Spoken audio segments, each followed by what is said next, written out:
Well, hello, universe. I double checked that I'm doing it in the high recording level, and I am glad I did because otherwise this would be regrettably something I would not be able to use. So good for me for finally doing that trick before I realized I'd made the mistake. That makes me feel good. Hang on, I got to pause. Oh, it's 11:59, of course, on the 8th of March. It is now midnight on the 9th of March. Cutting it close, like always. Pause. Unpause to get the chocolate milk. Unpause to see how bad that ambient noise is on the computer that I am rendering all these silly slideshows to put on YouTube so I can, I'm sure, have my channel banned, but whatever. Pause. Unpause. Okay. That's, pause. Unpause. And how long do I think it will take for my computer to shut down so we don't have all that annoying noise? I'm going to say 4 seconds. 3, 2, 1, off. I was close. The screen went off when I said off, but it takes another 5 seconds for the NSA to get their little bit of data as to what I just transformed from audio file to slideshow that has the least revealing photos of my current situation. No, that's not true. Well, they're not the most revealing. Most of them are dogs. But I do want to put this in the most available formats, which includes the tube of you. Just you, not me. YouTube. And that makes sure that I can get it in front of both the Google algorithm, censorship filters, the NSA listening in on me filters, the Walmart, Amazon, MI6, China, Belize, I'm sure. Yeah, those Belizean special forces probably listening in on my silliness. So all of you, I just want to make it as easy as possible. I don't want you to have to come through my computer at night when you're pretending to do some Windows download and then grab every file on my computer that says video file. No. I'm just going to make them available to you. So here we are, episode 30. Episode 53 of It's All My Fault. Volume 2, or Album 2, depending on how you want to look at it. But Volume 2 is probably more accurate, which is titled C.Wut.Ahapnd.Wuz. No, it's C.Wut.Ahapnd.Wuz. C, period. The letter S-E-E is incorrect. You want the letter C, as in cat, but no at, just C. Dot. What is a capital W, but it could be small. That's up to you. Then you put a U and a T. What? Period. Then you need the word ahapnd, A, H-A-P-N-D. You do not need to buy a vowel. You already have 2 A's. What happened was, period, W-U-Z. See, what happened was, hi Laura. I'm ending my second volume of recordings. To do so correctly, I felt obligated to go listen to all 52 before signing on to give you the final cleanup and reflective thoughts / why didn't I do that better? Why didn't I do that less? Why didn't I do that more? Why didn't I do that at all? Kind of moment of sewing things up. And I gotta say, I'll quit tapping on my razor, but I gotta say, I am extremely okay, pretty much happy, and somewhere between, wow, that's good, and, yeah, you're on the right track. Those are all feelings I had. I also had the feeling of, you sound like you are so self-important. You need to stop. Yeah. Put yourself through, I wonder how many total hours it is. I don't even know. But let's assume that it's 30-ish hours of recording of yourself babbling on about whatever your subconscious and conscious mind decide to spew out of your face. And how much of that you regret after doing it with no filter whatsoever, and no editing, and no sounding board on which to say, am I nuts? Does this sound crazy? Yeah.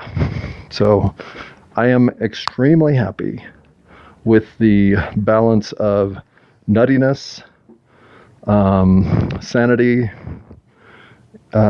curiosity, connection, humanity, comedy, revelation, confession, admission of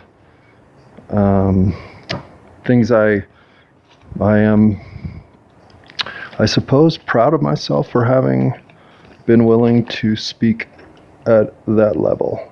Yes, I am proud that I have fulfilled what would be a year ago, as I was first thinking this needed to happen. I am much further developed in both concept and delivery than I would have ever imagined this time last year when I was first whiteboarding how this might go. But then it all involved Lily, and I do see now that the project was being hampered by my estimation that that was part of it. But paying her the due respect she deserves as the human she is will be sufficient. She's not necessarily part of at least this first part where I have to just confess. So, unfortunately, this is going to be a long one. And it's going to be a long one for two reasons. One, I have a lot of crap written down here on 2 pieces of paper. Yeah. Boy, I tell you what, I have definitely lost my good note-taking or note organizations, because this is crazy. But I'll get through it. So I've got a lot, because I do not want to leave this chunk unfinished without saying everything that I want to say, because I am now as exposed as I can be to everybody in the universe, like I said, that can get to the planet Earth www locations and download material, or just listen on whatever player happens to be your browser's choice. Hopefully something you chose. But regardless, I also wanted to get somewhere far enough along in the process that I could turn over the whole body of work to some people to listen to, specifically my father, because my mother has somewhat been listening to these, although I do believe she gave up on me like I told her to. Good for you, Mom. But then I said, Mom, I've got 106 of these now, so I need somebody to listen to all of them. And frankly, it has to be you, because I don't have anybody else to ask. And you're my mom, so, you know, you birthed me. This is your obligation for doing that much. I'm asking this one thing, and I promise I do not want to ask you ever again to do anything like it. But somebody needs to at least comb through this part of me just talking to myself to say, hey, yourself got out of control, and I believe you are overexposed and made this situation too vulnerable for this reason, for this person, for whatever. And I will respect that and revisit the content of question mark and do the appropriate editing. I don't expect her to run into any of that, but I do not offer her carte blanche without the thought that I could be wrong, that cooler heads, smarter heads, more level heads, more thinking about things that I forget to think about heads might be necessary here. And since I still have gotten no feedback whatsoever, other than from my mother, I feel an obligation to filter what inappropriate steps may be hidden in my revelations. Well, this is my one chance to see if, in fact, my instincts and intuition here are right. And all of this content is as benign and filled with hope as I want it to be. Of course I want it to be benign and filled with hope. I want my whole life to be benign and filled with hope, but you don't get what you want. Especially, You don't get to overlook your work angst when you go back and listen to all of these. Oh, at some point I gave up tracking it. But I know I had it at... Uh-oh. Oh, I had it at the most boring part. Nope, that's not true. Work angst had 5 marks in its corner for, oh, I hate work. And I had 2 marks of saying, I love work. And somewhere in there was more work talk, but I quit tracking it. So I'd say a 5-to-2 ratio was probably accurate for the recordings. I would say a 50-to-4 ratio was probably accurate for life. I still don't regret that.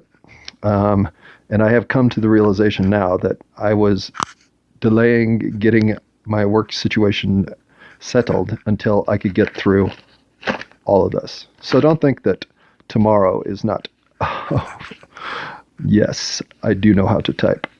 Thank you for showing me where the application link is. Yeah. Gotta have work. Gotta have work. Gotta have work. Keeps me sane. Gotta have work. Gonna go get a job tomorrow. In fact, volume 3 of It's All My Fault is going to be coincidentally, and I think karmically, perfectly. Oh my God. Because I never would have thought of this. Until today I thought of it, actually. Of course, volume 3 has to be called Get a Job. Yep, I agree. And what I want to do in volume 3 is I've spent enough time explaining who I am, for the most part. Of course, that's going to be a year-long thread, so I'm not done. But what I need to focus on, because I've been so indulgent for the last 7.5 to 10 days regarding finishing this in a way that I wanted to. So good for me for A, finishing something I never would have thought I could finish just 2 months ago, and B, for doing it in a way that I feel right in my commitment and effort to get it done. I like what I've done to this point, and I think I will like how I'm finishing it. So, having taken the time to get it right this time, and I'm not saying that I won't be, in a year, look back on this and see the 75 things I should have done better. I can only do as good as I can do in the moment. And in the moment, I have given it enough serious contemplation and referation. I referred it to my principal. We used to get referrals. And that was a dirty word in elementary school. He got a referral? Oh, why did he take it so far? He never should have used it. Oh, he said the F word. Well, then he wanted a referral. You can't say the F word to Mr. Smith. So if I'm going to finish this up and move on to what will thematically be a completely different set of criteria, getting my shit life together, well then I had to get all my whimsy and fantasy out now. Or at least this seemed like the appropriate place to finish some of those tie those loose ends. We could loose tie those other ends, but that's kind of all I've done. So some of these things I need to knock out and say, we're done with it. Okay, I can only, wait, that's not even the right panel. I'll get back to that. Okay, so work angst, 5-2, whatever. Okay, Samsung, look. I do think that you're one of those corporations that's probably doing some of the dirtiest, darndest stuff.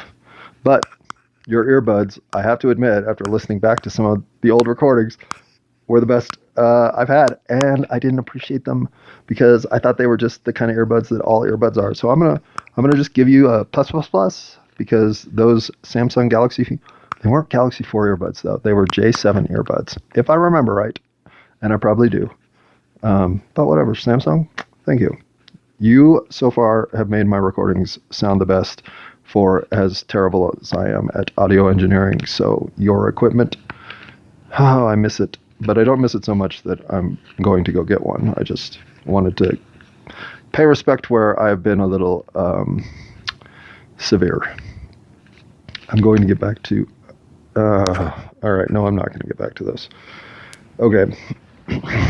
I have, in one episode specifically, but peppered through 3 or 4 of them, are I speak of a cataclysmic dream that I have, and I have not had this dream. As a matter of fact, I have stopped dreaming. I haven't had dreams since the day I left work. Not one. Well, maybe one. I don't know, but I've been noticeably dark on my subconscious dreaming side since then. Well, not really since I left work. It was more like the week after. I don't know. But I've had the cataclysm dream about every, I want to say 6 to 8 weeks when it is not active. And when it's active, I can have it twice. I don't think I've ever had it 3 times in a night, but I know more than once. 2 times specifically, so probably more than that. But 2 times specifically, I've had this dream twice in the same night. And I know that sounds ridiculous that I'd be able to recall that, but this dream wakes me up. In fact, I would say if I'm having this dream without lucid dreaming it, I don't even want to think about that. Because every time I'm in this dream, I try everything I can to get out of it. I do everything I can. But sometimes when you lucid dream, at least for me, even though you know you're dreaming, you can't do much to change what's going on. Like you can't pick up the kettle that's over the fire and spill it all over the place. Even though you want to do that, you can't move to the fire. Every time you try to concentrate on that, you keep walking further forward or whatever. Like you're dreaming, but the laws of physics in this dream can't be forced. So all your intention can be to make something different happen in the dream, and all it does is frustrate you that you are trapped in, this sort of gooey circumstance of intention without purpose. You can't affect reality in that space. And I've only panicked in the dream a couple times trying to shake it up, because it's always the same dream. It's always me walking with a cast of characters I've never met before. They just look hopeless. I'm hopeless.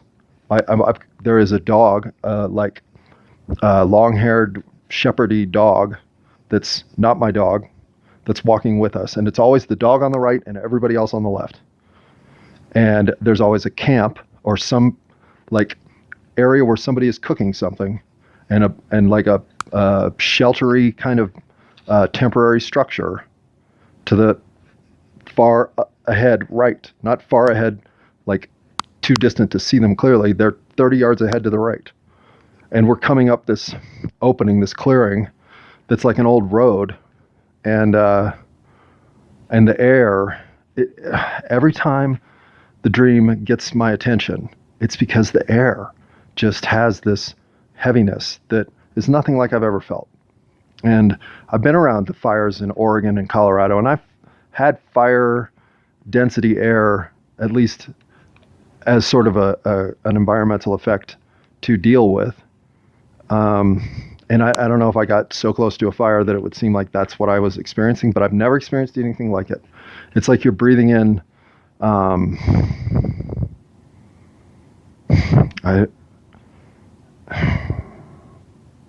don't know. The atmosphere is just wrong. It's not like you're having trouble breathing. It's that the air has a density to it that's wrong. And it's not fog, although it's hazy, especially in the sky. Because when you look up, it's entirely opaquely gray. And there is a red glowing disk that is the size of the sun, but it sure doesn't look anything like the sun's ever looked. And it almost feels like it's nighttime. It seems like it's nighttime, but it's too light to be night, but it's not the right light for day.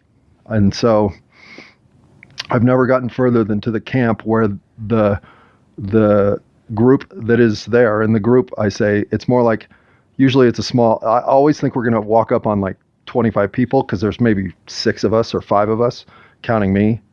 But we end up walking up on a family or a small group or somebody who's hiding some other people, and not really hiding them, but they're afraid of us for no reason, because we're not a threat, but they're clearly spooked.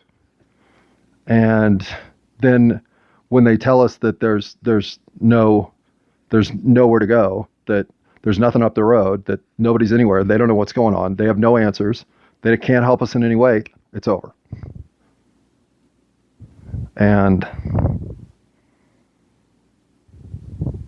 I don't like having that dream in the context that I have it to recall it so vividly every time that I wake up.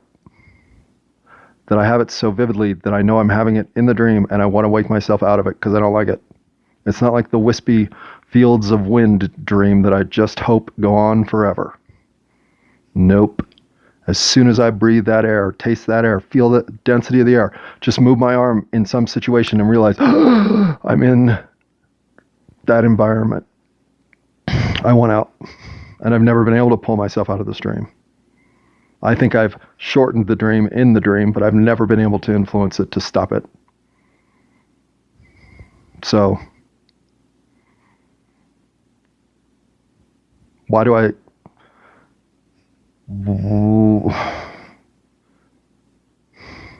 feel like that is the last time I'm going to talk about that, unless for some reason I have the sort of insight or clarity to prove that it means anything other than it's a spooky dream to be having.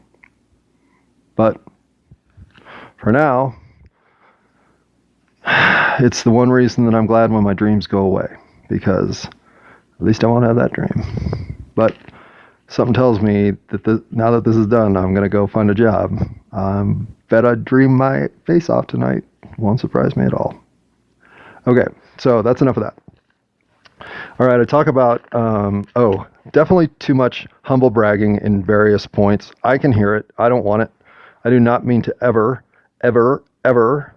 brag about my pool game, my dart game, any of the above. I don't want to brag about anything. I am not a bragger. And when I hear myself brag, I say, yeah, you are. Yeah, you are. You are. Okay, I might be. So I'm working to minimize my, I will call them humble brags to be generous, but there are times when I flat out sound too full of myself, and I did not like that. There are also times when I sound like I'm the only one, or somehow I have some sense of divinity that I have overachieved and you haven't. No. I know there are divine people everywhere I look. I'm overwhelmed by how many divine souls are in this universe working their magic. No, I'm catching up. I was anything but the divine version of myself for 50 years. Well, for 40. So when I am claiming to have understood how to become divine personally, well, it does involve not trying to burp in your face. It mostly involves, again, just aligning what I'm doing, how I act, the way I treat other people, the way I treat the universe, what I expect from the universe to respond with, and then how I act in accordance to all of that stimuli in every single moment I'm experiencing. I truly believe that's all divinity is, that you do all of that in an attempt to be better and more true to yourself as you go through this. What if all of this? Okay, think about this. The linear nature of time is a necessity for you to experience having done something, but having another opportunity to do it again in reflection to the point in time that you remember doing it the first time. You can't experience that in a continuum of timelessness. There is no experiencing that. You can't move from one thing to another and experience progress to become divine unless you have a data point in time and space to exactly refer back to against this data point in time and space when you acted differently, more nobly, and more true to who you are. And that is the vibrational hum of divinity. Becoming a better person. Because you have a linear track of time in which to refer back and say, that's when I was this way, this is how I am now, that makes me divine. I am a better person today, and I am going to be a better person in a year. Sure. I like it. Could be, right? Why not? Why not choose to come down here and have to experience the constant unknown what's next with all the known what you've done if it's not so that the next thing can always be better than what you remember having already done? Seems to me like that might be the whole point. Okay, another whole point that needs to get out of the recordings are the occasional toilet flushing slash, what am I doing? No more of that. I can't say no more bong hits, but I will say I do not want to be smoking weed on the podcast. Look at that. In that way, I do not want to alienate people, and it's not necessary. So I still will be smoking weed every day, and until I tell you differently, I just will not be smoking it and blowing it in your face like I have been. And on that note, I think I'll take a bong hit and have a pause moment here. Just to keep you clued in, oh, I wonder if you can hear this. My microphone is down on, well, Sour Diesel Express, a little bit of the wax to go with some AK-47. What is that? Sugar? Well, that's what we're up to. And when I'm done, I'll be back. Pause. All right, the Sour Diesel Express was, well, disappointing. So let's hope we're better here, AK-47.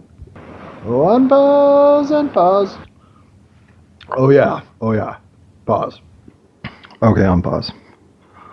Little chocolate milk didn't hurt, so we should be in really good shape. And I anticipate no breakdown of any kind, but you never know. These things get emotional when I least expect it. But for anybody worried about my propensity to mental squishiness, well, for most of my life, it's not that I was always feeling I had the tears of emotion waiting to blow down my face. Wow, that might be my least favorite description of crying ever. Thank you for walking into that snarly mess. But I didn't used to embrace them. So, and I fought all my emotions, other than what? Enjoyment? Curiosity, is that an emotion? No, I don't think it is. But I wouldn't say that I had much of a time. Boy, I had to combat my terrible methods of dealing with jealousy, specifically anger, somewhat.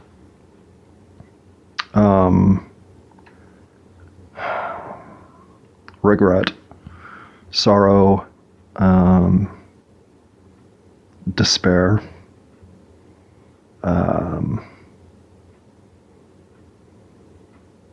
disgust,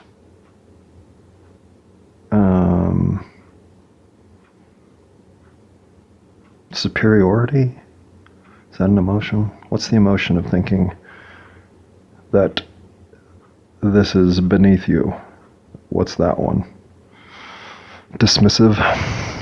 Anyway, they all ran amok at times that were inappropriate, just like I'm sure happens for everyone. This isn't some tale of, oh, woe is me and only me, oh. No, we all have that emotional water balloon sitting on top of a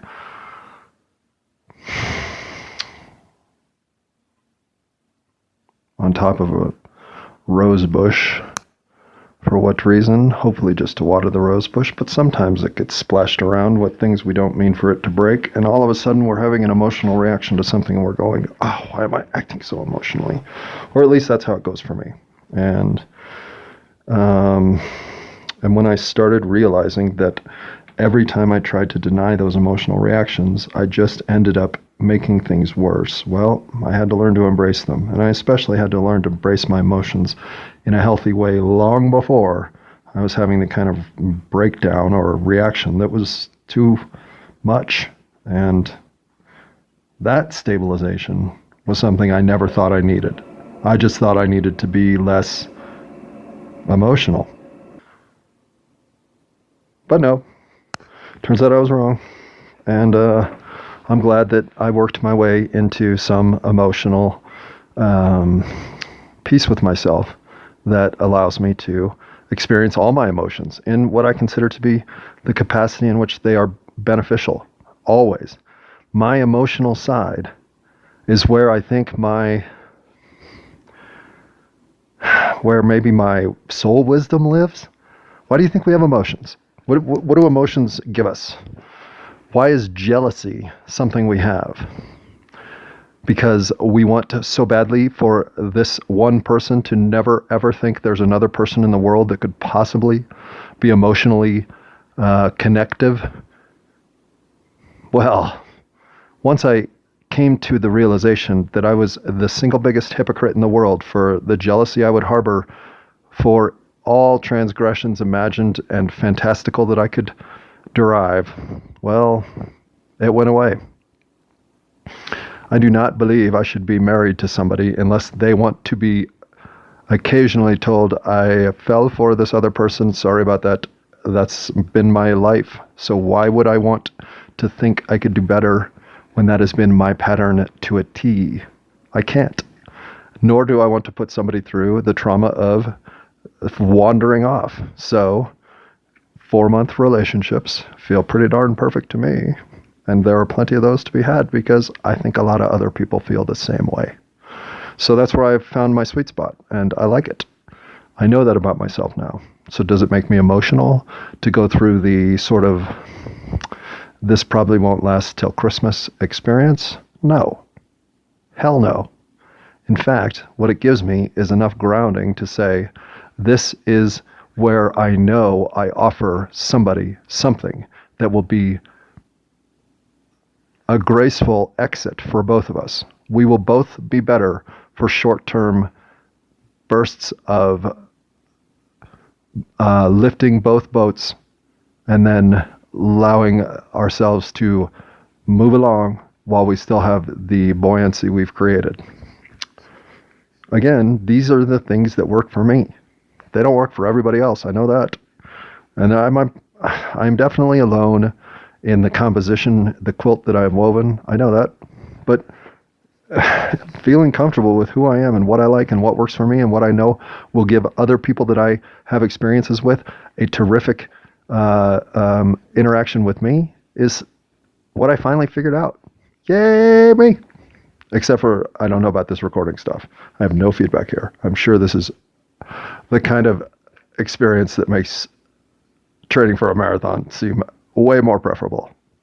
But if you do decide to run a marathon, well, that'll be 26.2 miles. Those are numbers that I am confident I have. When I told you that Bronco game, the Broncos killed the Patriots, I remember it that way, but the score was 9-6 when I looked it up, because I wondered how big a slaughter it was. Well, slaughter it was not. In fact, the Broncos winning field goal happened in the fourth quarter. So the game was tighter than I would ever give myself credit for having remembered. I suppose from that point forward, when the Broncos were successful, they were the most successful in my life. So when I think of my best Bronco memories, not my John Elway versus the Washington Redskins memories, well, they're full of Super Bowl wins, blowouts of the Falcons, helicopter end zone efforts against Packers, and I throw it all the way back to that 1991 game in October, where me and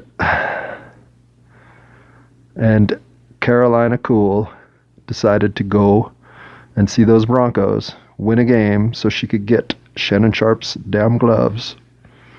Yes, 9-6. Okay. That, my friends, is an example of confabulation. That is not what the Mandela effect is. I also have been meaning to come correct on this one.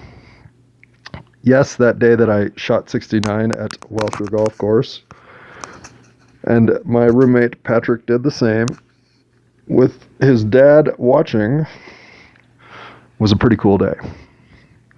But there is one thing about that day that sucked. You may have noticed it if you're a golfer, but Patrick got to knock in a 20-footer on 18 to get his 69. I got to 2-putt from 4 feet which, yes, that means that I choked a 4-footer for the best round of my life, a 68. I missed it, but I did make the little 1.5-footer coming back for 69, which Patrick's dad was kind enough to give to me. And I said, nope, I'm going to earn a 69 since I missed a 68. Yeah, I had forgotten to include that in the overall story, but hey, see what happened was I did shoot 69. I am the 4th grade spelling bee champion. WRODE. I am swearing. I can't erase swearing from my vocabulary, but I can tone it down. And I think I have. I want to say I'm not the worst, but I'm worse than I want to be. So I will work on being less vulgar. And this is one where I really, I hate to even nod to the conformity that it is to agree that the language bullshit has no place in our lexicon. Then why do we have the word? So that we can have words that if you use them, we can feel bad about you because you used that word? Well, I'm going to play this game a little bit, but I'm not going to play it in a way that I like playing it. I am just conscientious enough of what rubs people the wrong way for reasons that they won't even consider if they're thinking clearly on. Well, I'm not going to push envelopes where I can just be a kind person and be less abrasive, and that's one place I think I need to work on it.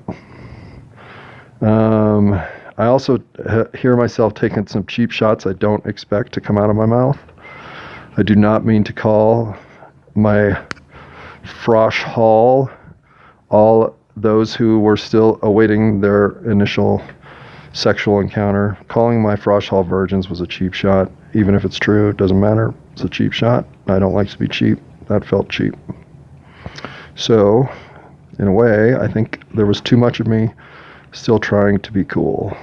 And it is hard to put all this stuff out and listen to it all and reflect upon it all and then talk more and have something even worth listening to myself. But that's the only voice I hear that I know is an act, because I'm not cool. I'm not cooler than anybody. I'm the least cool mofo in town.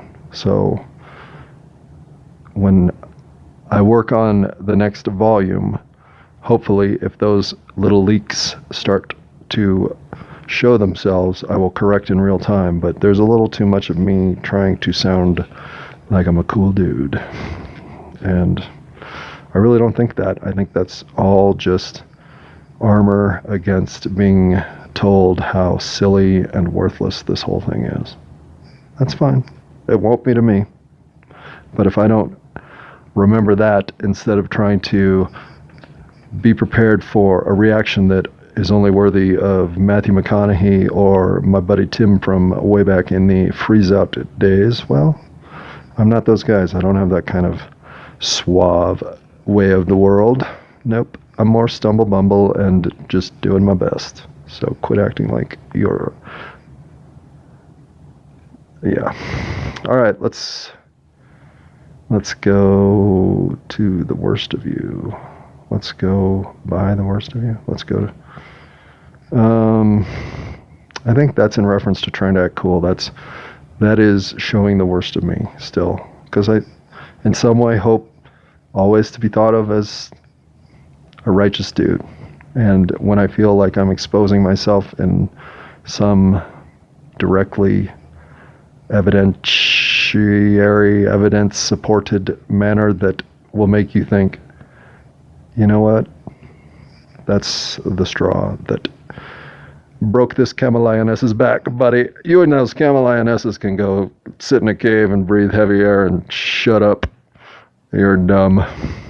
Okay, I can live with it, because I am. That stuff's dumb. I get it. It is dumb. So, do I care if I'm not being appreciated? I gotta work on that. That's one thing that this whole last volume taught me. I still feel like I'm not being recognized for the talents that I had by the universe. They've been overlooked. Come on. Don't you see me over here? I learned to break dance, for goodness sake. Have you seen my moonwalk? Well, maybe that's why you quit looking, because you saw my moonwalk. Okay, I do not need to be appreciated. I appreciate myself, and I really do mean it. That is something that is enough. I do not need recognition. I do not need placards. I do not need ribbons that are any color but yellow. Was yellow the worst one, or was it white? White was, wait, it was red? No, it was blue, red. I want to say white was third, yellow was fourth, green was fifth. Maybe. Somebody, I'm sure, has a better memory of that, but I'm not saying I didn't get all those color ribbons. I got my 1 or 2 blues to go with my 1 or 2 greens and everything in between. But, you know, field day. There's another one. Oh, you only long jumped 4.5 feet, huh? Well, maybe better luck next year. Oh, does that make me worse than everybody else? No, nobody cares. But for today, yes, you are worse than everybody else. Look at all those white ribbons. Look at that guy. Look at James. It's all blue. Oh, he has 1 red. Yeah, the 3-legged race he ran with you, you douche. All right, enough fantasy commentary on the Steck Elementary field day exercises, in which I'm sure if James was ever to bow down and say, all right, John, sure, I'll run the 3-legged race with you, we'd have won it, because that's how good an athlete that guy was. I swear to God. All right. I also hear, and I'm just here to admit it, I do not think of myself as a racist at all. But I am. Because I grow up in a paradigm in which race is a structure, in which everything that the paradigm has to offer has integrated at some level. So, yes, I am the victim of a race-based paradigm. That makes me racially biased in my subconscious and unconscious mind. I hate it. So, I'm glad that these recordings occasionally include me finding those little chinks in the armor of I don't believe I see color, because I can't help it. It is ingrained. It is the only thing that makes me want to just zap right out of this reality and find one that doesn't have it. It is the one vibration that I will never find I can do anything but hum until we are rid of it. So, when I see it myself, it hurts more than when I see in myself the same sexist stuff. Again, I am not here to diminish or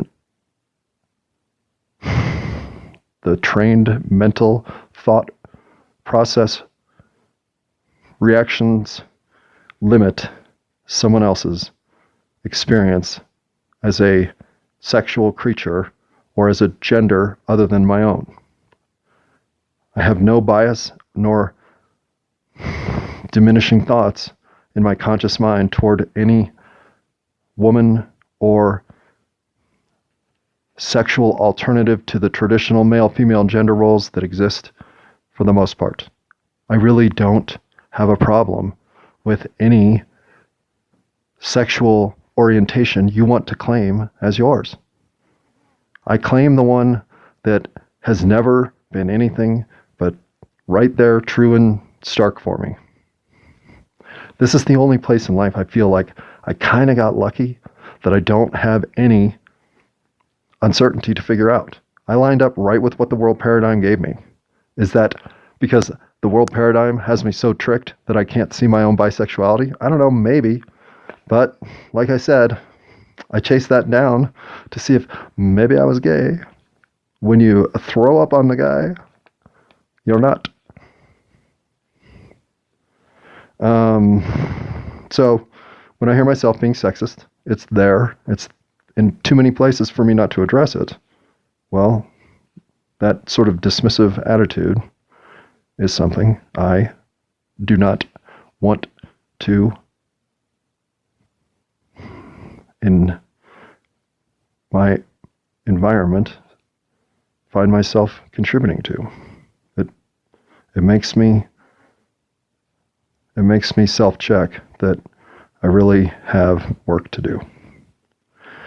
Like, Do I want sequentialized to be my favorite word used in that volume 2, or do I want to sequentialize it out of my life? Sequentialize. I do feel like I was accelerating in my presentation to get to especially episode 24, where I talk about college, and 25, where I talk about the Constitution state. Those are hard for me to listen to because obviously they're the gold medal worst story of my own actions and the gold medal worst story of the only thing out there that really has fundamentally made me lose some hope in humanity. Both stories make me lose hope in humanity. And I'm fortunate to have a 30-plus year record of redemption to move past the loss of hope in humanity that story 1 gave me. But it will always gnaw at me as the ultimate flag post in history on which I always strive to do better. And I think we all have some places where, if nothing else, you can do something about the way you are having your work-life workout, or that relationship with your stepbrother that you know you could just be a little bit more giving, even though that means you'll be more giving than he ever will. What do you lose? If you are in a situation where you know going forward, you have to give 60 to 40 the rest of the way. Are you not somewhere in life getting 60% while giving 40 that you're completely ignorant about? Are you not rolling down the window to a police officer who shouldn't just give you a DUI, but should entirely write you up for felony reckless endangerment of society? I mean, we all want to tell our story in a way that the things that went our way were just, hey, it's not like I meant to do it or hurt it or go so out of whack, or you should have seen what my morning was like. You'd understand why my afternoon was like that. We're always justifying what we did because we were there. And we know in the long run that whatever we feel guilty about is enough, because we do feel guilty.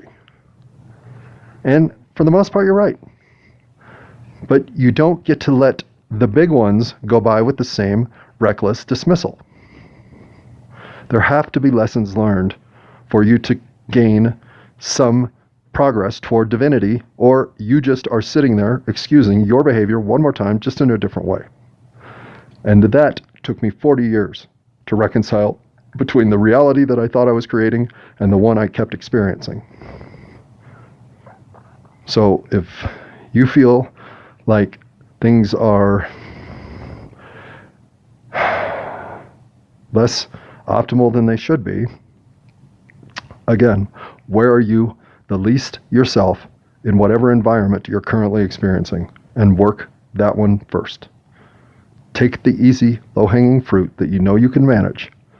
Have you not gone in and asked for the pay raise that after 2.25 years, you at least need to have the backbone to say I'm worth it? They may turn you down. So what? You know that asking for it is the move that you're too chicken shit to do, then get that done. That's an easy one. Or whatever. I'm just making stuff up. But I'm going to finish this with everything that I have to go get done that is keeping me from being so indulgent going forward. And I have a real life that I have admittedly sidetracked too much while I'm finishing this up. The only way finishing this up matters to me is to do it right and then move on and get the things I need to get done in my life done, very next steps. So when you see that happen, and then I feel good about all those things coordinating in a way that all of that got the maximum value out of the maximum time, out of the maximum cost against minimized, well then that moves me forward in a frame of mind to kick ass on the next step too. And I don't know why my life was always so disorganized in these regards. I don't know why I couldn't just grab onto that which was working and do more of it while minimizing that which wasn't, but I couldn't. And I'll spend this year showing that I have finally learned that lesson and know how to make things just simplify and work out because of it.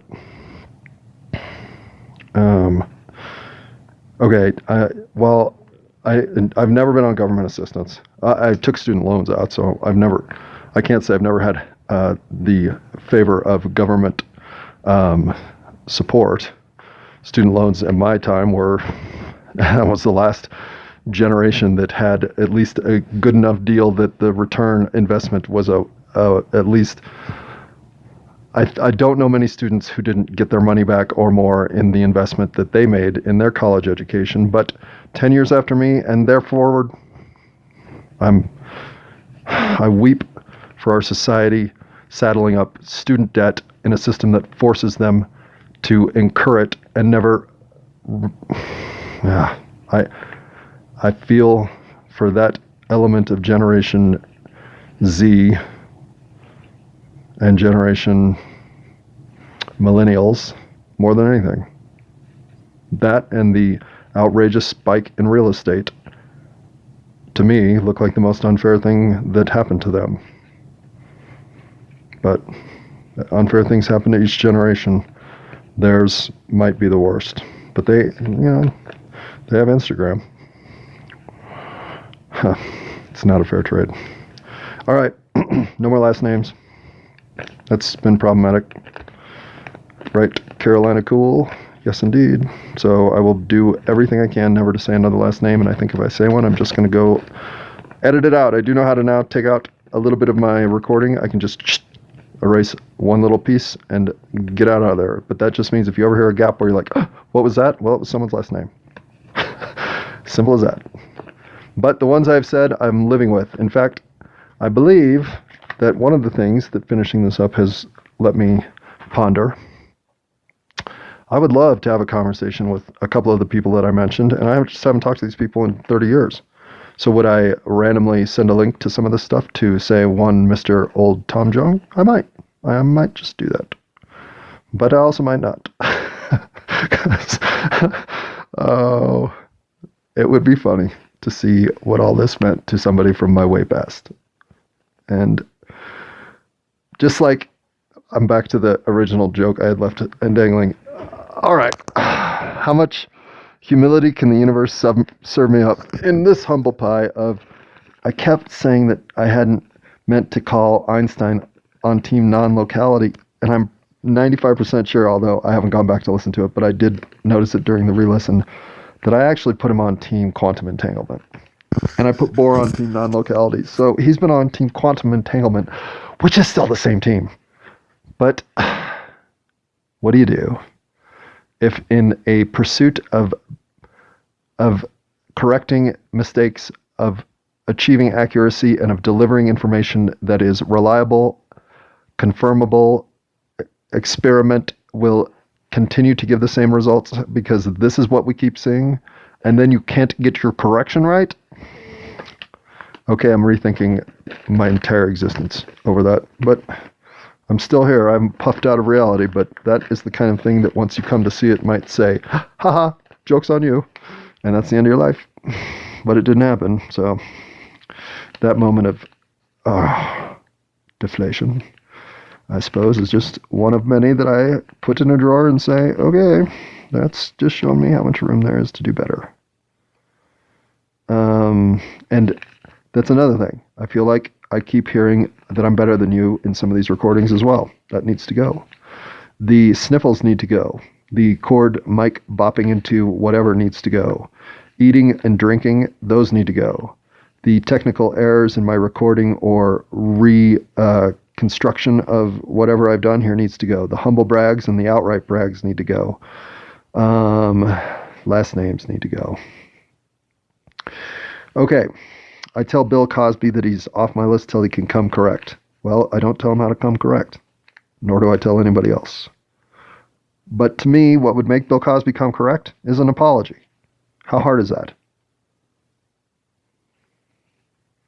Seems like there's enough transgression awaiting that apology. It's not one instance. I do not for a second think those women are lying. And let me say this. The Me Too movement, it's about time. And I don't say it's about time that women got their shit together and raised their voice in a way it was heard. It's about time they were listened to. I have, you know where some of my worst stories are? They're from my girlfriends telling me the abuse they suffered in other circumstances with other men. I have only stories of men. And I'm telling you, they're my worst. One of them is top 5 worst stories I know.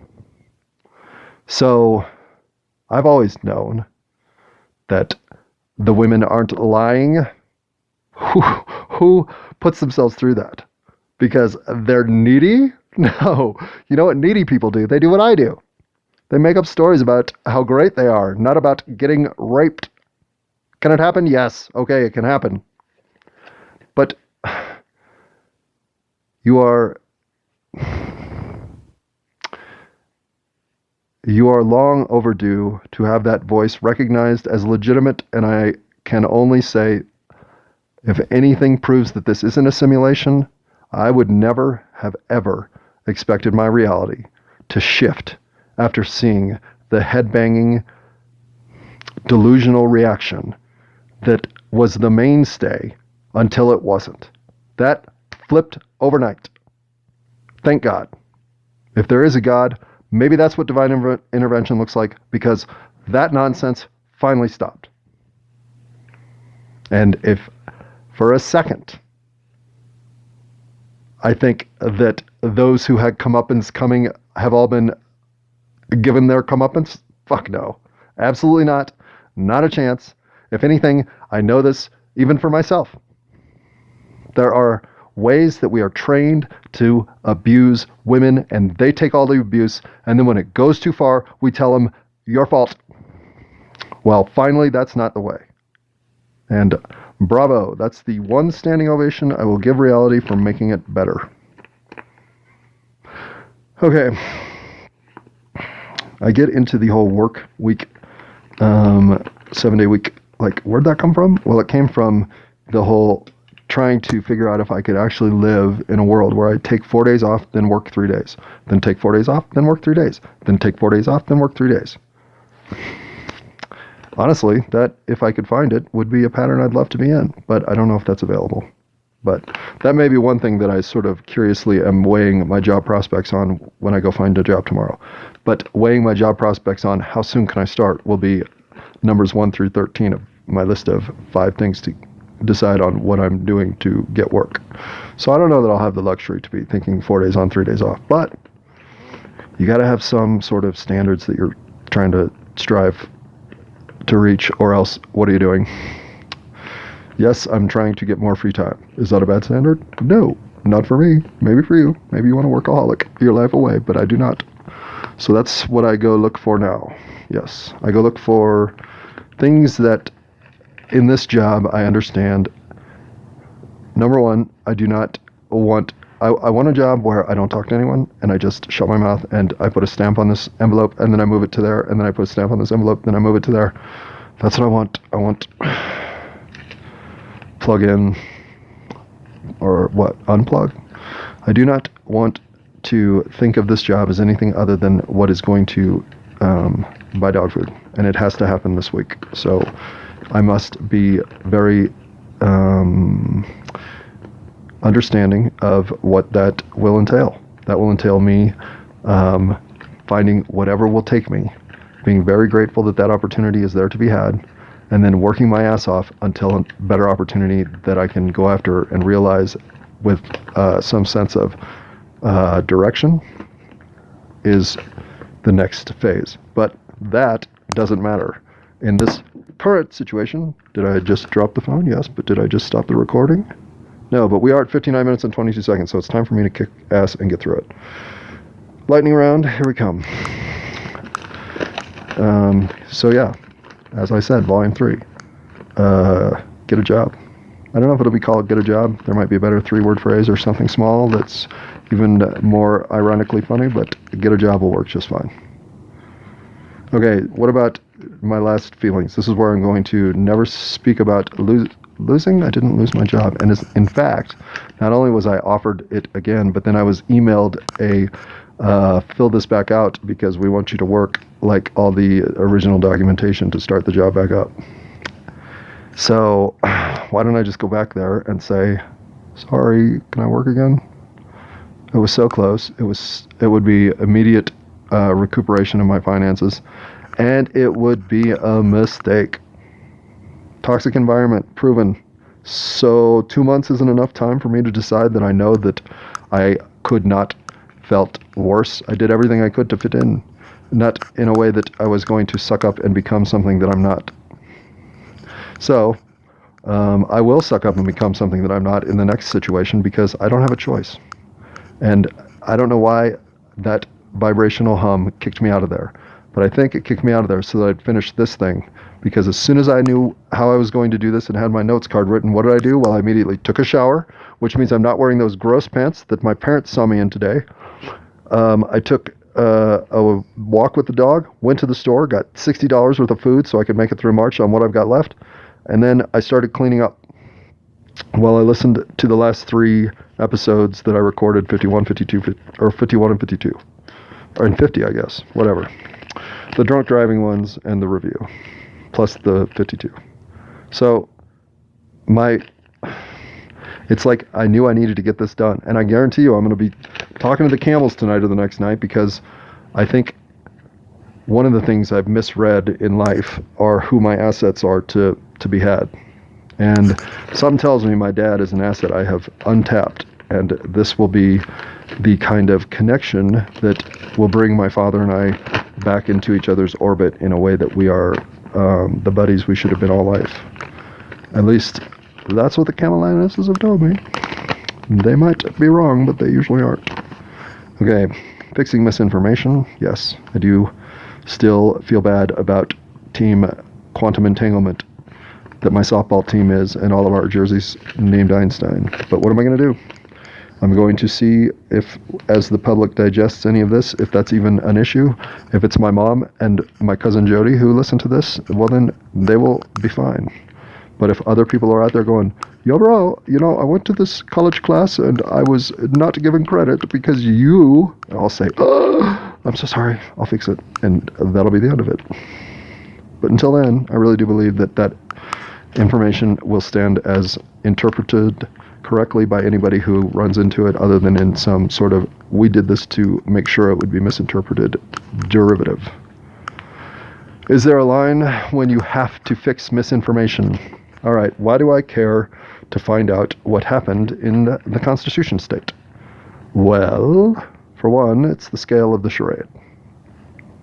That is a charade gone too far for the core of humanity to just whistle their way on by. Okay, but what if that lifting that veil means we lift the veil of, oh, you cannot believe what's in that bucket? Yeah, I know.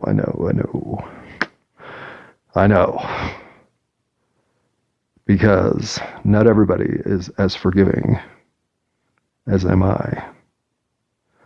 And for those of you who look for situations where you can finally uncork all that frustrated life of opportunities missed, opportunities never given, opportunities never even offered, because they just didn't care about you.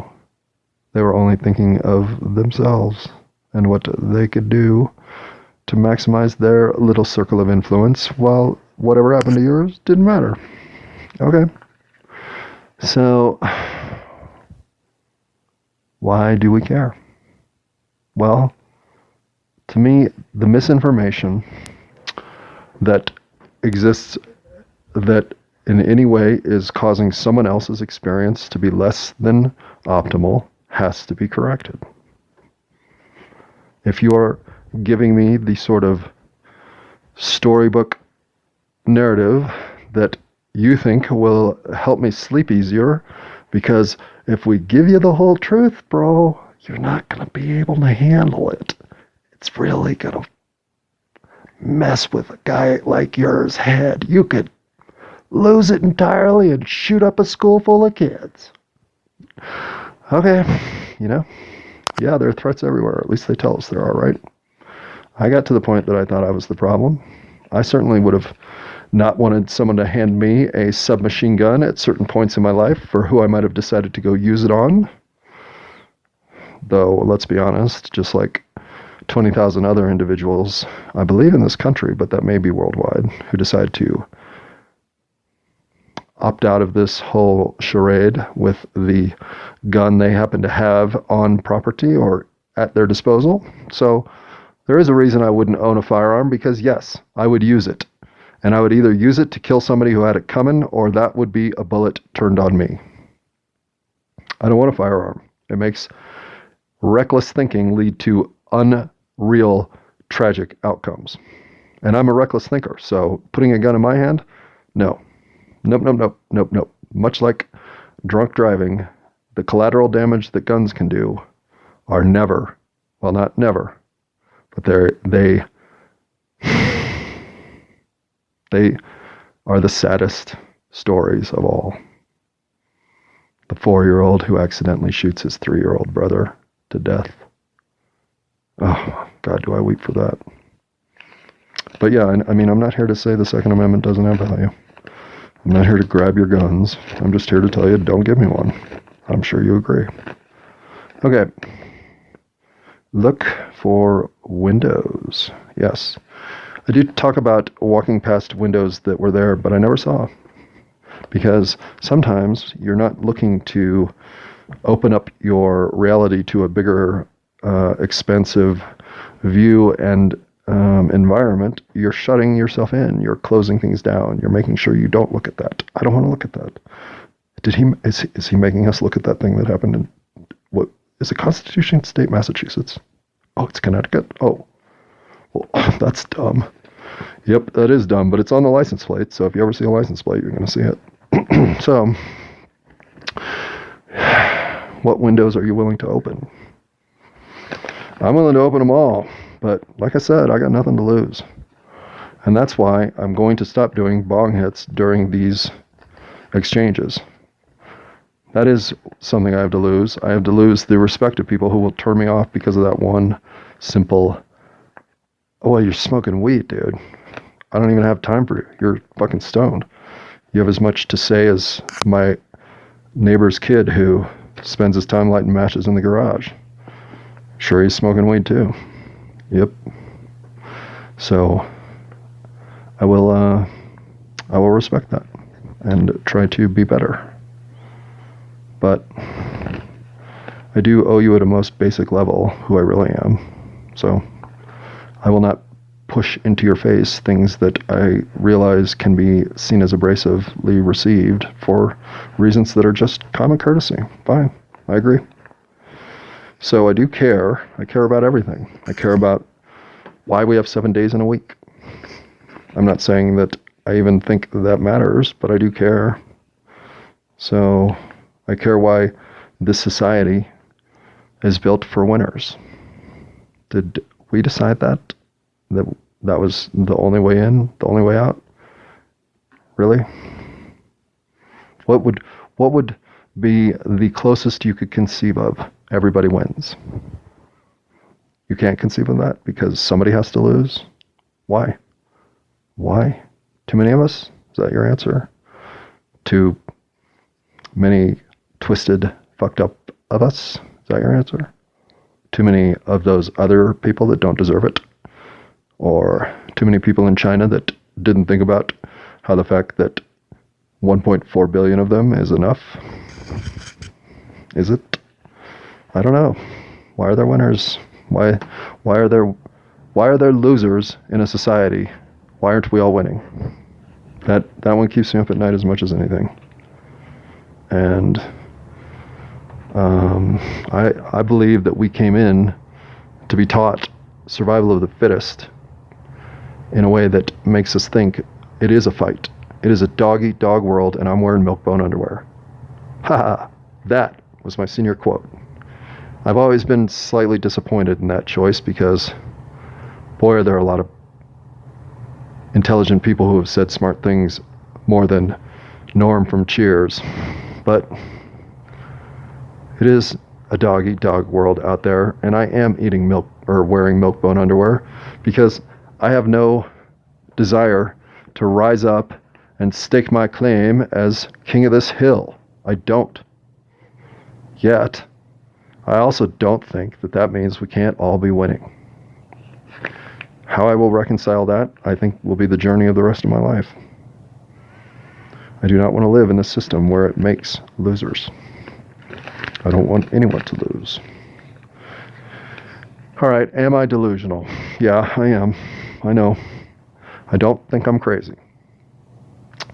So how can I be delusional and not be loco? Well, I am delusional because I know that I still have elements of my constructed paradigm of existence. In other words, this set that I was born into that allows me to smoke a silicone green and orange bong when I want cannabis. Well, there are infinite Earths where that isn't even in existence because I'm too busy tambourining through the purple floating mountains of rainbow bright cereal. I don't even know. This is the only existence in which I can ground myself in the reality I'm experiencing, but I am well aware that I am experiencing a reality that has been constructed for me to work within. That doesn't make it any more or less real, but it means there are ingrained delusions that I am operating under. The simplest way to explain this is theoretically 1,000 years ago, nobody knew that the Earth was in rotation around the sun. Someone then mathematically proved the motion of planets work this way, and that's what all these observations reveal. And 500 years later, people saw a completely different reality. That delusion had evaporated. It has since returned, but delusional or not, that's how you are irresponsible not to accept that you have delusions built into your own framework. Does that make me crazy? Honestly, it makes me feel the most sane I've felt in a long time. I do sound like at one point I might be mocking God.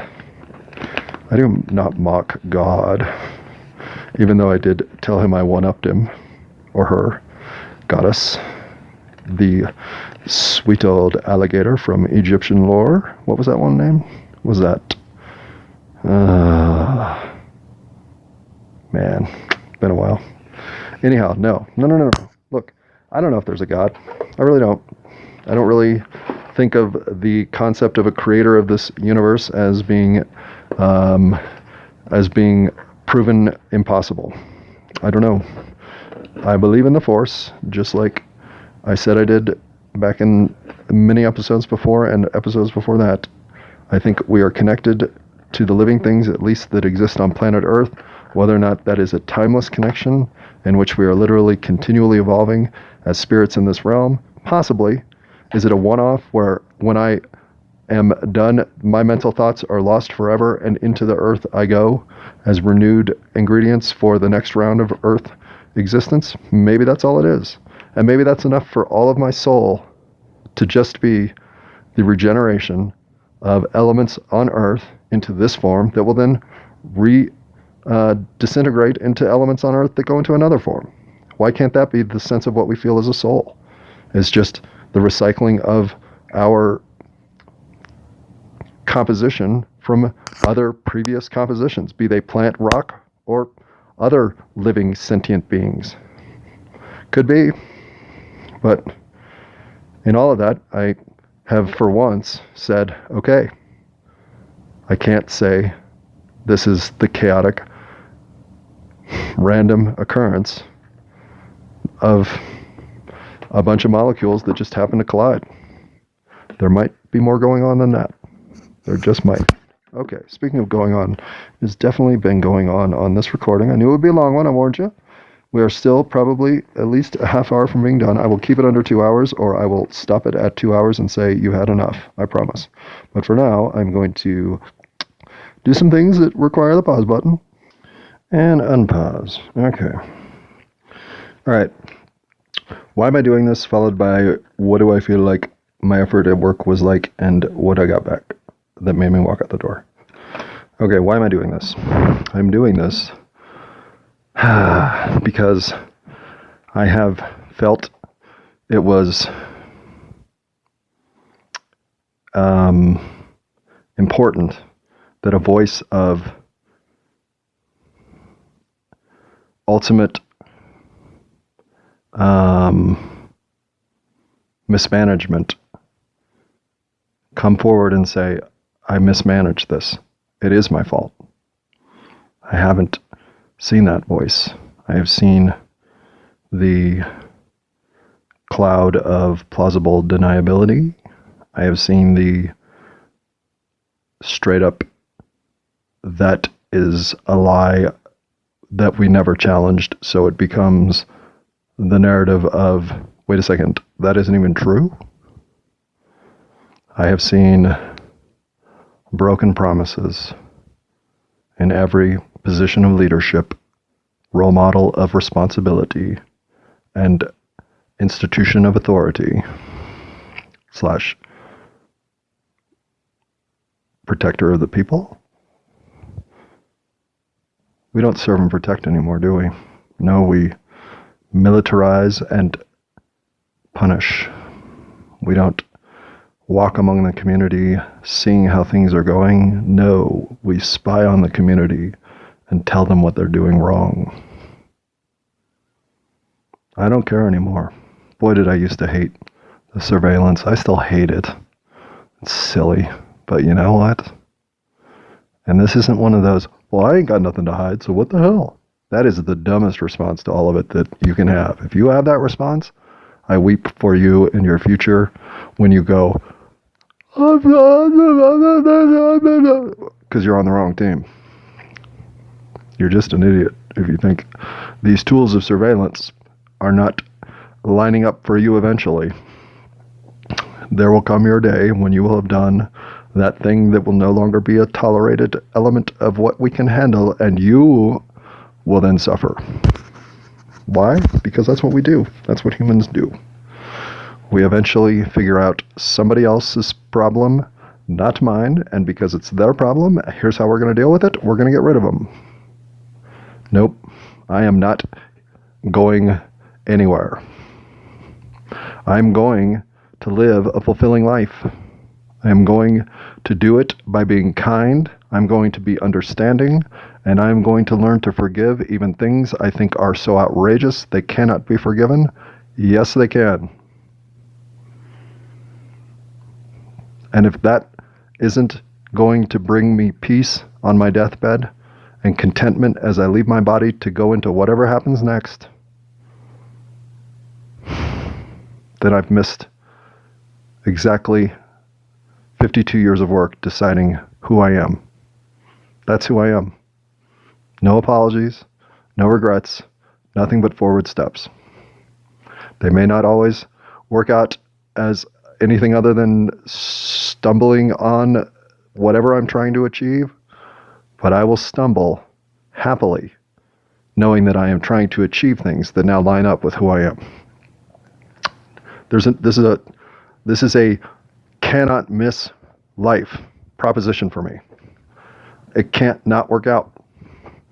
And having that confidence in doing what I'm doing means I no longer have to worry about what other people see as the value they can grab from it. There may not be another individual who can relate to the things that I've been through and have quarreled with trying to understand as our position in this existence. Fine. I will respect that I am alone in how I am working through the universe of consequence. And then I will go try harder to find connections that do connect. But I I think that there will come some level of response over time. May take years, may take past my lifetime, for somebody to trip into this and say, so I'm not the only one that was constantly unsure, under the pressure of expectations that were not their own, but society's, to achieve goals that never felt worth achieving, even when achieved with authority, to lead to what felt like a rudderless, unmoored, stormy shore waiting to crash into the rocks existence. And I don't think anybody deserves the life I went through. I think society has given us all more angst, stress, and WTF moments than we deserve. So the ones that we are doing to ourselves, those I'd like to do something about. What society is going to continue shoving at us as an unreasonable request for us to live within, well, we'll get to that when we're strong enough as a group to go take care of that. But until then, I'm cleaning my own house and showing you how I did it and thinking maybe that has value for somebody else who wants to have a cleaner house. Right? Maybe not. That doesn't make me delusional or mocking God. So that's not a panel that we need to go back to because we're finished with it. All right. What do I feel about my effort at work? Well, I deep cleaned every single thing in the department, including all the shelves, the back sinks, the back shelves, the back tables, the front tables, the floor, the back floor. I did not do the walk-in because somebody else did it. But I did everything else because that's the only thing anybody else did. I also fixed the deck mop with my own tools. I also fixed the inlet hose for the soap in the back.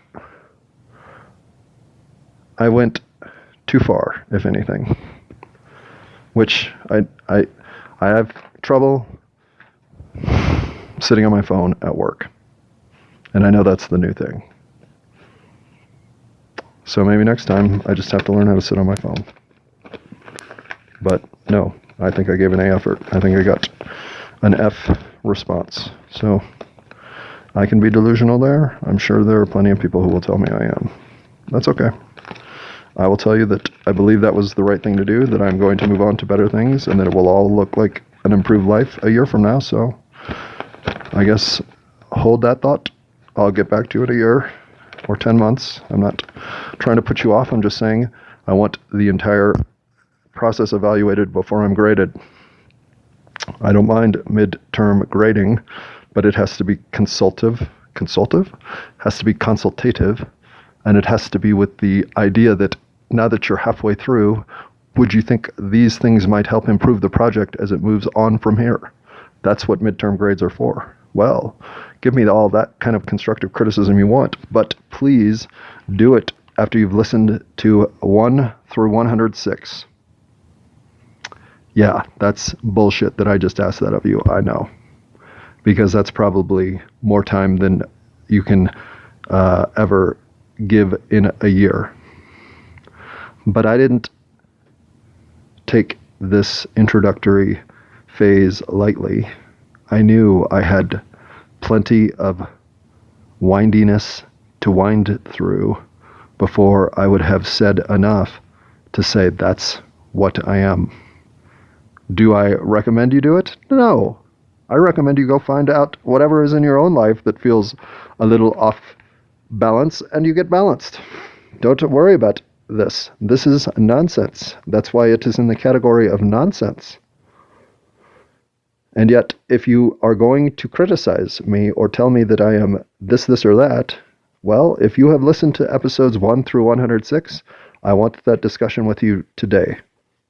But until then, well, I am not going to snap judge you if you give me 106 episodes to listen to and ask me to do just that before I want to give you criticism. Well, okay, fair enough. I'll do it. Because some of us require 100 plus attempts at getting it all out to feel like we've gotten enough out to say, okay, now I will be judged according to everything that I hope you to take into account when deciding what kind of a lunatic am I.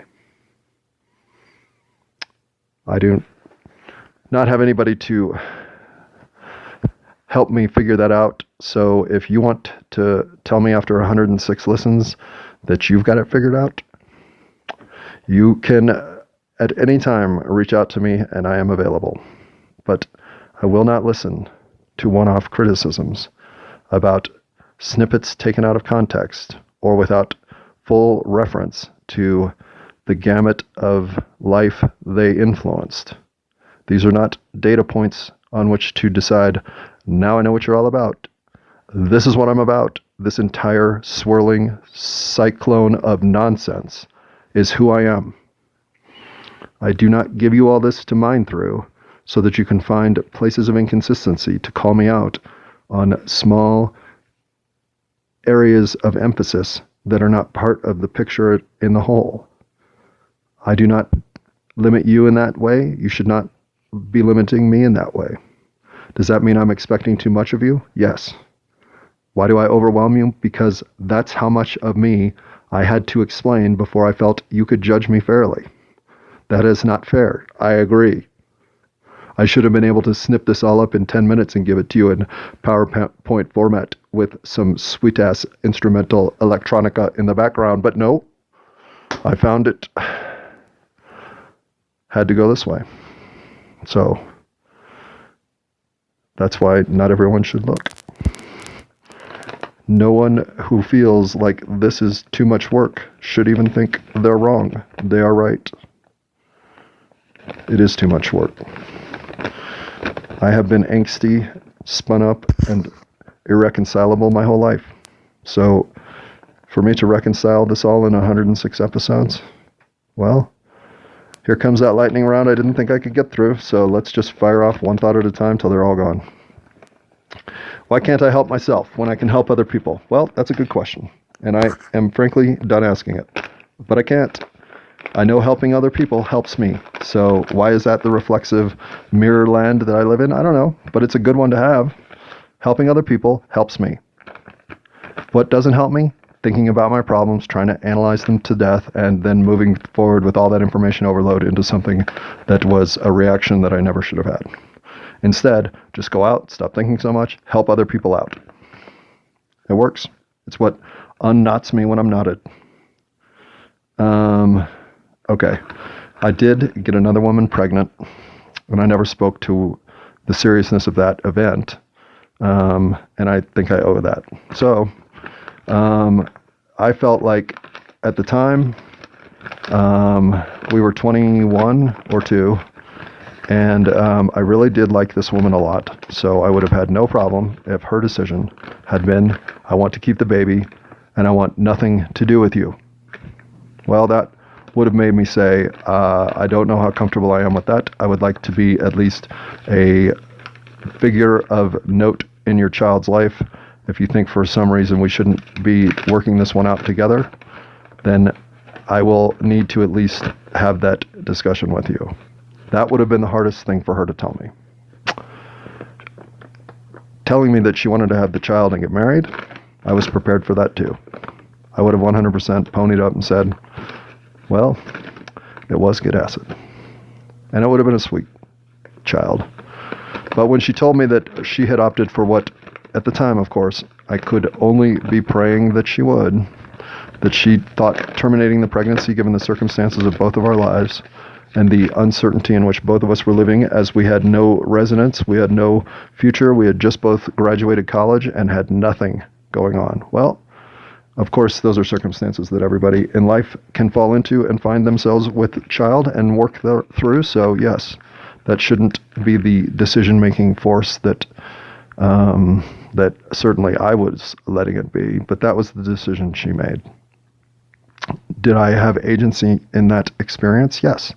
I told her that I was 100% comfortable with whatever decision she made, and that I would support it in every capacity.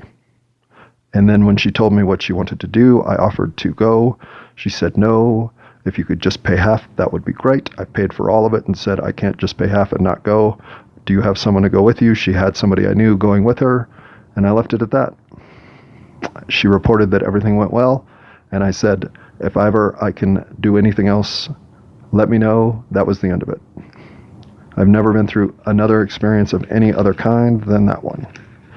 So I felt I couldn't not address that. That's what happened. I do not have an opinion on where I stand on those issues, but I definitely believe it's a woman's right to figure that one out in the circumstance, because they're the ones who are burdening themselves with the creation of that life. Men have a voice, but they do not have the right to, I think, take precedent in that situation. At least that's what it was for me personally. I'm sure other people have worked their way through the same circumstance in different directions and felt like they did exactly right, but I've never regretted the way I handled that day ever, or that experience ever. So, on to the next one. I overtalk. I talk and trip over words. I talk and trip over thoughts. I do a lot of stumbling in what I say.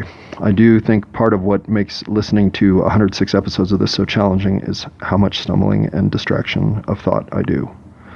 So I'm going to use this next volume to really try to be more organized in how I present. There are some excellent examples of where winging it has served me right, and there are a couple examples where winging it has given me I'm not even sure what I'm talking about there. So I get it. There's plenty of room to improve. I see it as an opportunity. I do hope to improve in the next round on those items of emphasis. Hitman. Found paper. Hitman. Not sure what that means. Cosmic timing. Right. Right instinct, wrong time. I do believe I am learning that life with my mother has in many ways been, I've had the right instinct and I've had the wrong timing. And I think I've always wondered why, and I might have figured that out. I'm putting that on this tape so that I can use that as part of what I'm working on in Volume 3. And I mean, that's recent. Because ultimately, do I need some support here? Yeah, I do need some support, because I don't want to expose and make vulnerable people around me in a way that creates even more disruption. And I don't know that I haven't done that. So I need some support from my family in this moment to pull me back if I'm in any way threatening to create chaos for them. And if that is a worry, if that is a concern, if that is something that is legitimate, well, that will be unexpected and dealt with in real time exactly the way it will need to be dealt with, which is to prioritize my family first and my initiative here as a complementary element of giving my family the love they've always given me. All right. Lottery winners prove I'm right about money. Yeah, they do. I think I should save that for a bigger discussion. I don't want to get into all that right now, but the people who win the lottery and find themselves in a position of 10 years later worse off than they were, that story is way too common. And that, if anything, proves chasing money is not a value that will ever bring you happiness. All right. I'm going to finish this panel with my coworker. My coworker walked by this afternoon. I said hi. My ex-coworker. She was always sweet. I like her. Porphyria, thank you. You are a nice lady to work with. Okay, I do think my father is my untapped support resource that has been waiting for me to get my shit together enough that we could be Batman and Robin, or if not that, maybe Tom and Jerry. So look out, Dad. I do believe you and I are going to be ascending together here for a year or two. And my mom's relationship definition has always been one of support, but I do believe that the shoe is on the other foot. I believe it's my turn to support her. I do believe that I can help my sister in the future. I'm still optimistic there. And I do believe Jim's the innocent one watching us all cycle in and out of our craziness and deserves to be recognized for his role as the mediator of a family of fun personalities to mix up. But I just wanted to make sure that I got that all out at the end here. The work thing was a monkey wrench. Yes, it was, but one that had to happen. Yes, it was. I do believe now that I see the value that this time gave me to get this done right. So it was a monkey wrench. But I think the monkey wrench was me going there in the first place. Certainly the swirling nature of influence got more chaotic as soon as I started, and they were pissed. So screw them. They aren't pissed now. They don't even show up. All right, Carolina Doberman, I forgot to say that when my ex-girlfriend found me on the couch with another woman, well, that other woman didn't have such a great day that day either. So Carolina Doberman, not to be confused with Carolina Cool. Carolina Doberman, I have never been able to say to you that you were a huge influence in my life in a way you don't even know. And that regret of that day has never been apologized for. So I have never, ever thought anything other than I miss you. But that day was terrible. So that was all my fault. And you certainly suffered as much as anybody. But more than anything, Carrie, I'll owe you about 75 apologies. So there's number 2. Okay. The surveillance no longer bothers me. Yep, doesn't bother me. Come see me. I think you're crazy to want to listen to anything I'm doing, but I could care less that you do. It just makes me feel sorry for you. All right. Okay, and I speak of drunk driving and trying to encapsulate what I think it is. It's treachery against humanity to quantify it properly. And I can hear the response, well, it is illegal. Okay, yeah, it is illegal. But it's worse than that. So what that it's illegal? It's finally maybe even illegal enough that it's illegal the way it should be illegal. When I was born, it was legal. You could be drinking a beer at the stoplight next to 2 police officers on your left and right and shout out your window in slurring speech, "What's up, officer?" And they would not have done anything to you. So then over time, it has gotten to the point where it is today, where 0.5, depending on your area, 0.08, 0.05, are now the limits at which you are culpable for your actions on the road. In other words, you basically can't have more than 1 glass of any minimal alcoholic beverage, wine, beer, whatever, and drive. If you have more than 1, and you weigh less than 285 pounds, well, you are now illegal. And it should be a zero tolerance policy. The fact that there's even a slippery line on which you have to judge if you think you're there or not is bullshit. It's yes or no. This should be black or white. But the morality of it is different. Because I have to take every successful, I've only had 2 beers drive home, as seriously as I take the one that ended with a lot more people involved that didn't need to be, never deserved to be, and in retrospect are just one karmic feather away from becoming the worst possible outcome in my life journey I could imagine.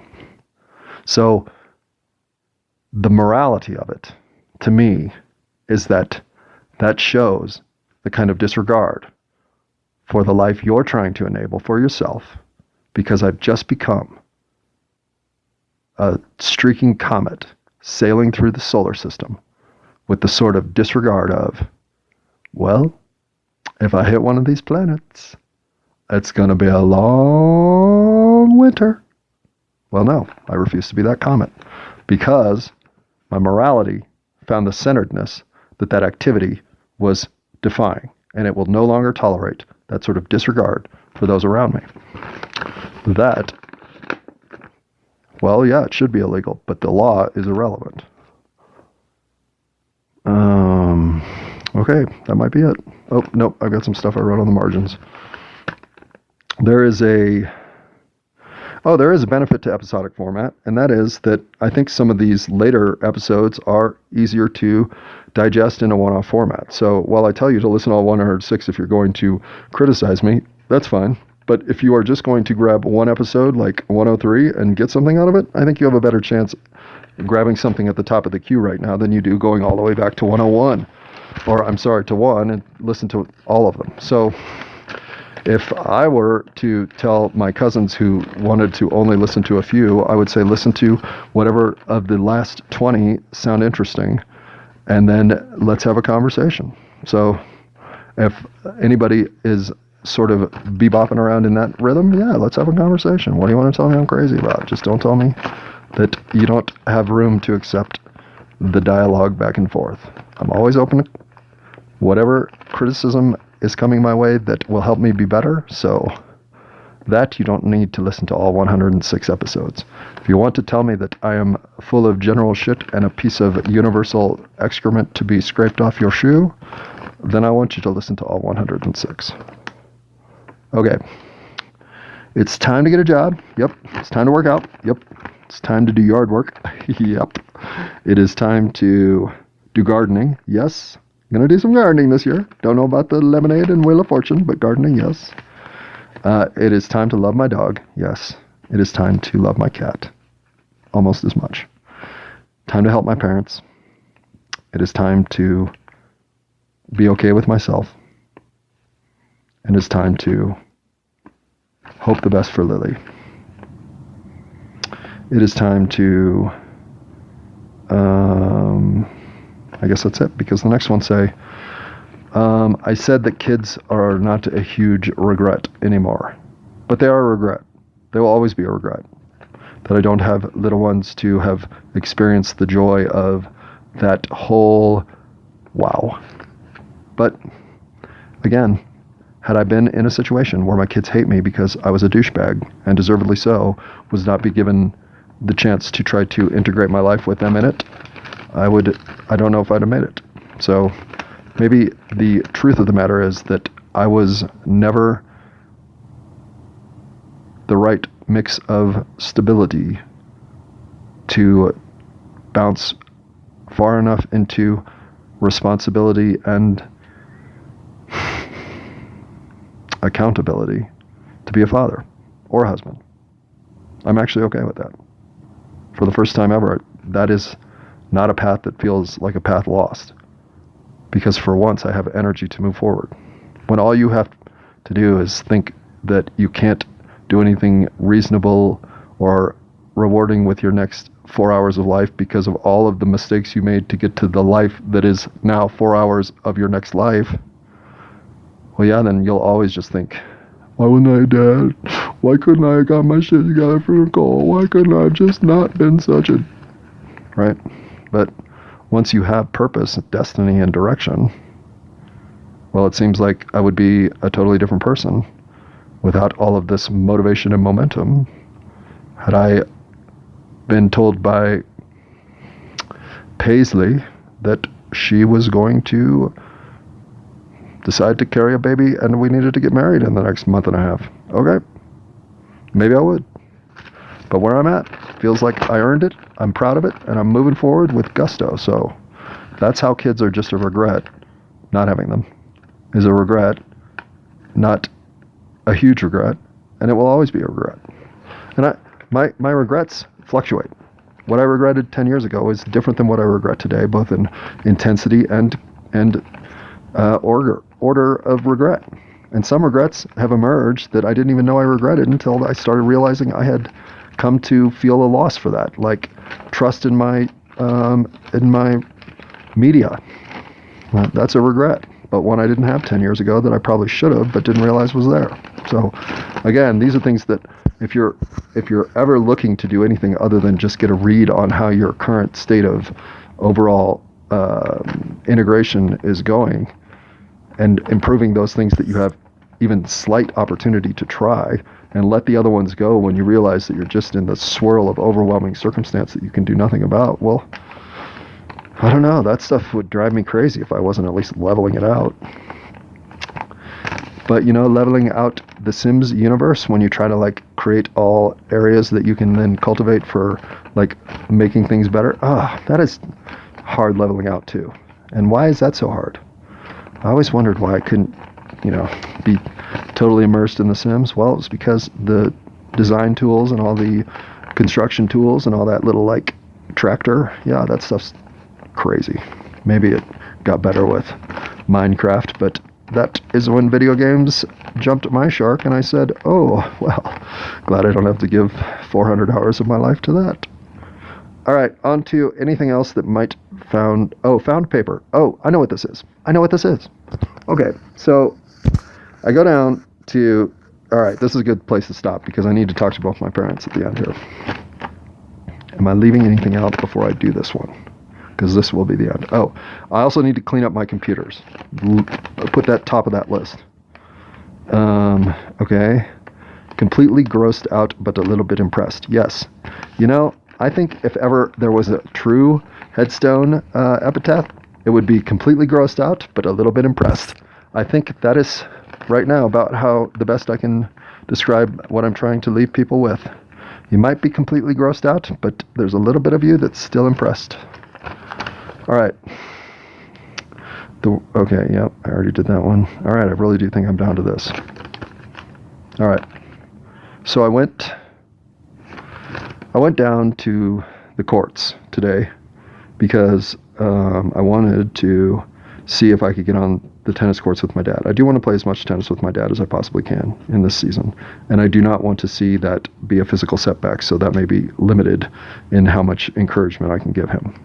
But I do not know how much more good tennis life my dad has in him, so I'm going to max out the moments that are left. And that could be 5 more good years of tennis, or 5 weeks, or 5 months, or 5 hours. But it will be important to me that it's appreciative from my point of view that he knows how grateful I was that I got a lifetime of competitive tennis as an avenue to spend quality time with my dad. And so I go down to the courts, and it's been snowing, so there's ice. It's just with the sun and the weather, you just never know what the court condition is. So I go down there expecting to find something, not playable, and I do. But it's to the point where it's like, okay, well, if we wanted to just clear these courts off, well, they'd be playable tomorrow. And it's strange. Like I was 100% just going to do it because I've been down to those courts when I have recognized that somebody else had cleared them off. And I'm not saying that I ever jumped in front of somebody who had done work to clear off courts, to play on courts they just cleared off. No, but I can tell that whoever was down here this morning, yesterday, whatever, with a broom is the only reason that I'm able to play these courts now. Because the tennis community that congregates at the 8 public courts 6 blocks from my house is intense. They care. If there's a window in which maybe there will be 8 hours of tennis in a otherwise 6-week no tennis blizzard, those 8 hours, you are going to be waiting for a court because, damn it, we've been waiting for all these 3 weeks to get on these courts. So I'm not surprised when anybody has contributed to making them playable in adverse conditions. I've done this myself 1 or 2 times.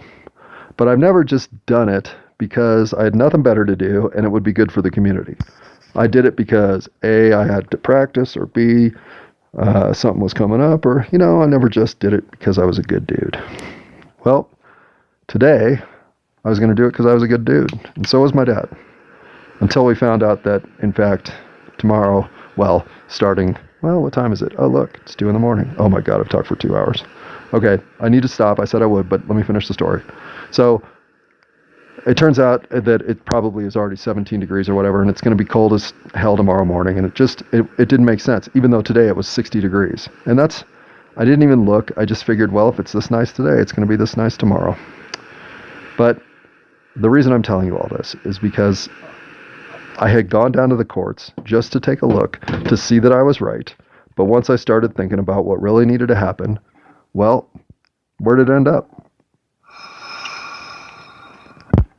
It ended up with me and my dad in a position to do something good. And I know that that's where my life is heading. And hang on, I need to pause so I can cough that out. Just when I said I wouldn't take any more buckets. That's the last one, I promise.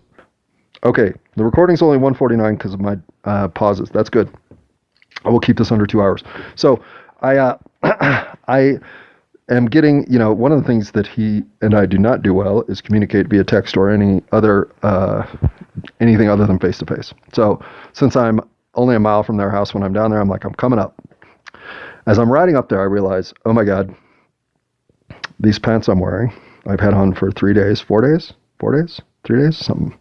They're gross. The sweatshirt I'm wearing is grosser. And I'm going to my parents' house thinking, oh God, I could not look like I am less equipped to make it through the day without somebody needing to hand me a bib than I do. So, what?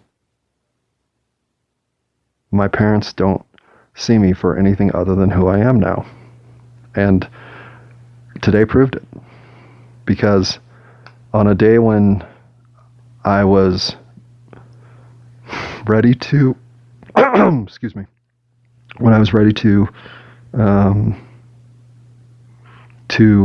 once again feel like I was forcing things or just not allowing the world to sync with my rhythm, well, that's when it hit me that everything that has happened since I walked out that door has been synced with my rhythm, including today, when I got a little